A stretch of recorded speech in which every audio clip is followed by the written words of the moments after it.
皆さんこんにちは、レンです。皆さん元気ですか？僕は今とても元気です。今僕は公園にいます。公園、知ってますか？公園。公園で歩いています。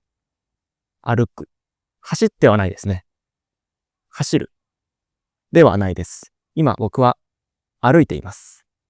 今日は4月5日、日曜日です。皆さん日曜日は好きですか？僕は日曜日は大好きですね。日曜日は仕事がないので、働かなくていいんですよね。なので、とても好きです。日曜日。皆さんの好きな曜日は何ですか？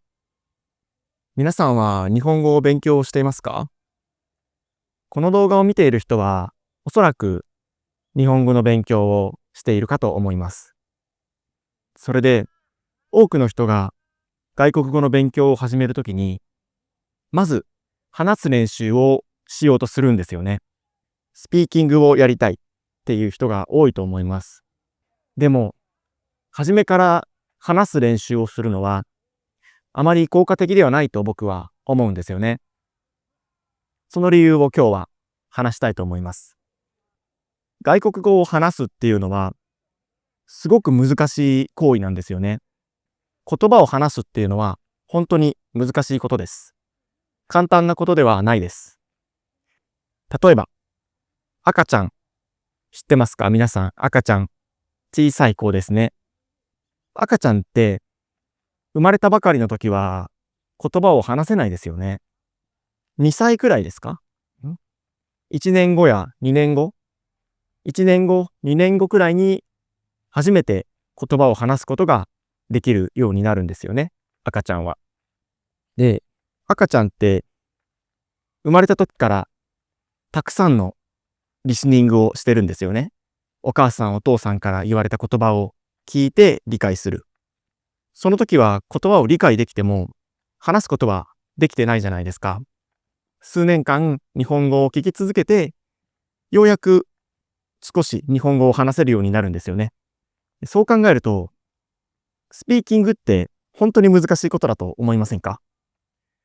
皆さん、言語の勉強をするときに、まずは話したい。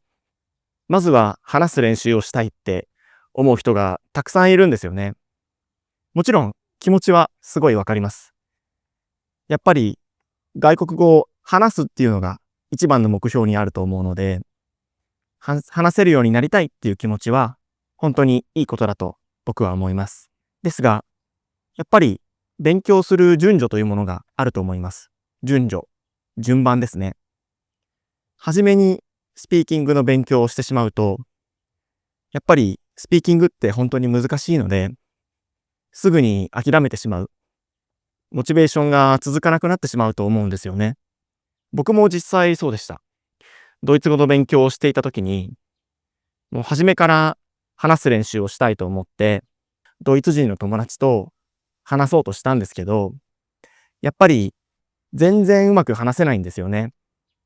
で、なかなか上達しないので、もう嫌になっちゃって、ドイツ語を諦めてしまったんですよね。だから、まず初めに話す練習からするっていうのは、あまりいい考えではないっていうのが僕の意見です。ならどうすればいいんだって皆さん思うかもしれないですけど、やっぱりまず僕たちがやらなきゃいけないのは、インプットですね。インプット。インプットっていうのは、本を読むことだったり、リーディングですね。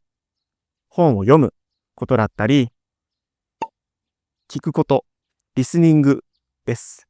このリーディングとリスニングがインプット。反対に、スピーキングとライティングがアウトプットですね。話すことと書くこと。これがアウトプットです。やっぱり外国語を勉強するときに、アウトプットが目標になる人が多いと思うんですよ。例えば、ネイティブの人と話せるようになりたいとか、外国のカフェで料理を注文したいとか、外国語学習の目標っていうのは、ほとんどがアウトプットにあると思います。書くことと話すことが最終的なゴールになっている人が多いと思います。僕ももちろんそうです。僕もスペイン語を勉強してるんですけど、僕の目標もアウトプットで話せるようになりたいんですよね。スペインに行って、現地の人と話したり、カフェで注文したり、そういうことが僕の目標なんですよね。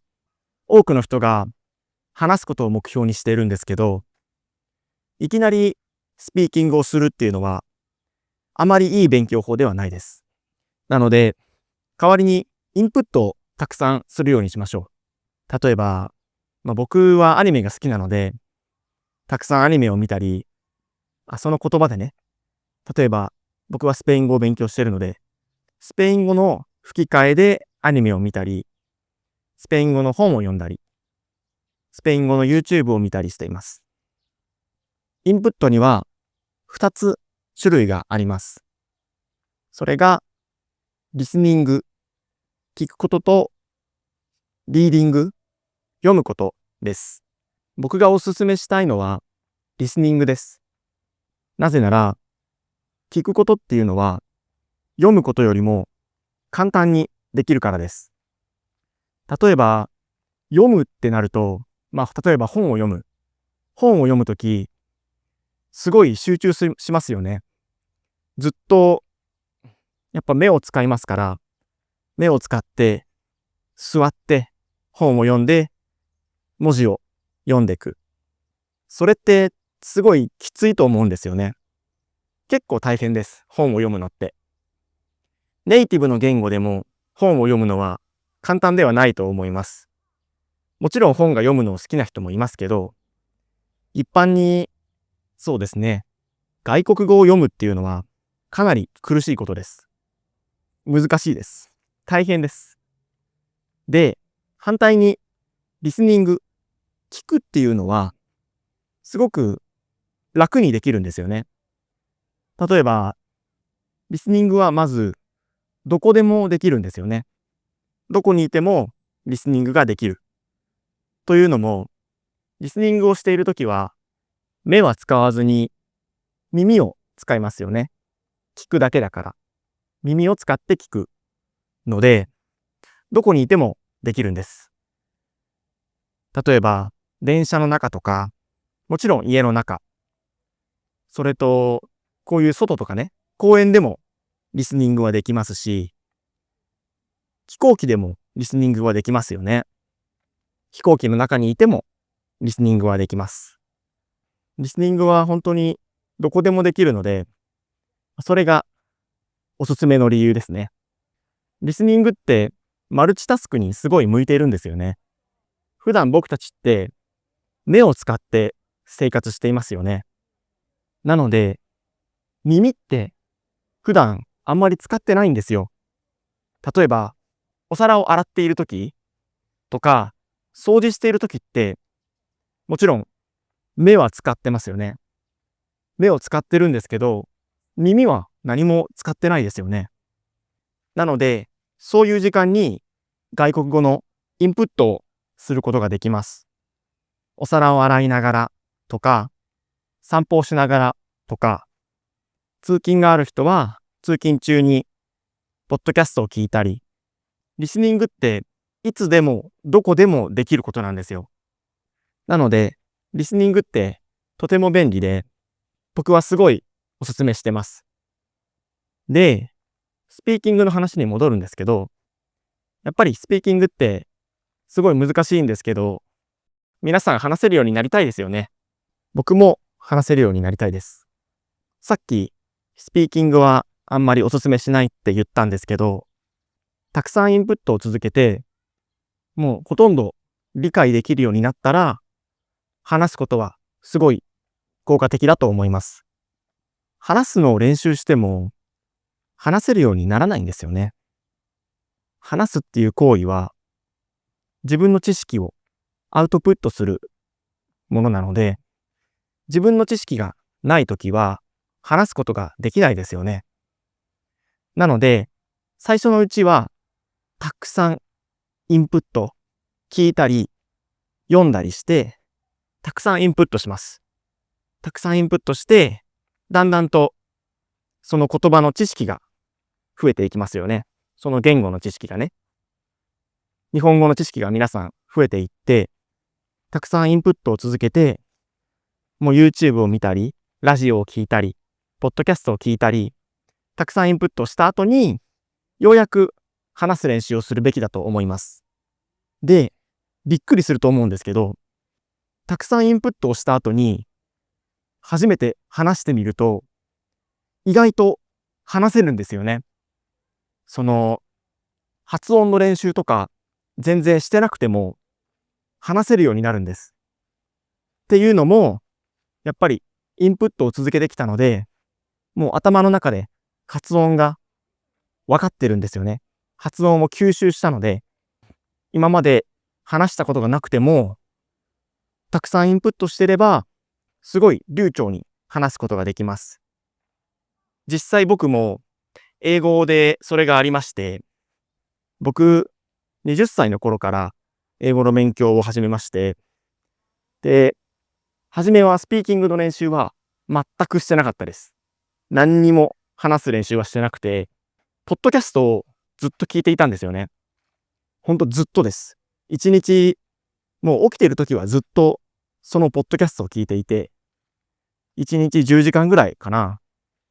ずっとポッドキャストを聞いてて、そこから1年後、1年経って、ようやく話すチャンスがあったので、話してみようと思って、で、外国人がいたので、話したんですけど、ほんとこれびっくりしました。全然話す練習してないのに、めちゃくちゃうまく話せて、言葉が体から出てくるんですよね。口から言葉がどんどん出てきて、で、すごいペラペラ話せたんですよね。ほんとこれ驚いて、全然話す練習はしてなかったんですよ。発音の練習も全然してなかったんですけど、いざ話してみると、すごくうまく話せて、あれは嬉しかったですね。その外国の人からも、英語上手だねとか、発音綺麗だねって言ってもらえて、本当に嬉しかったです。なので、皆さんも、まずはインプットから始めてみましょう。アウトプットから始めると、諦めてしまうことが多いので、まずはインプットから始めて、外国語の知識を頭に入れましょう。外国語の知識、単語だったり、文法だったりを吸収して、その後に話す練習、書く練習をしましょう。それが僕のアドバイスです。はい。それでは今日の動画はこれで終わろうと思います。皆さん、見てくれてありがとうございました。もしこの動画が気に入ったら、チャンネル登録お願いします。ではまた次の動画でお会いしましょう。バイバーイ。